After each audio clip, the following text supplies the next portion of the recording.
வாழ்க்கைன்னா அப்படி தான் இருக்கும்ல. யாருனா இருப்பாங்க, யாருனா நம்மள விட்டு போயிடுவாங்க. ஆனா, அவங்க இருக்கும்போது இருந்த நினைவுகள் ரொம்ப அழகானது இல்ல? என்னவோ தெரியல, அந்த நீயா நானா யாமினி பாப்பா, அந்த யாமினி பேசிட்டு போனதுலேருந்து இப்படி தான் தோணுது. ஒருத்தர் நம்மள விட்டுட்டு போனா, அவங்களே நெனச்சுட்டு நம்மள வருத்திக்கணும்னு இல்ல. அதேபோல அவங்கள மறக்கணும்னும் இல்ல. அந்த நினைவுகள வேணா சேமித்து வச்சுக்கலாம். பட் அது நம்மள வருத்தக்கூடாது. நம்மள வருத்துற எந்த விஷயமே வந்து அது நமக்கானது இல்ல.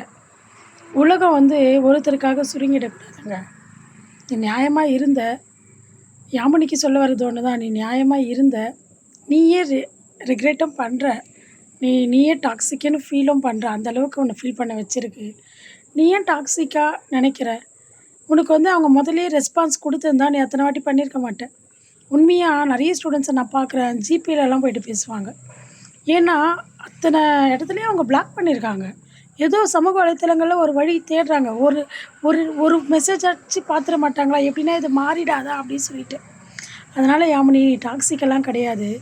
உன் அன்ப புரிஞ்சிக்க ஆள் தான் இல்ல. உன் அன்ப புரிஞ்சிக்கிற இடம் அது இல்ல. கோபி அண்ணா சொன்னது தான்.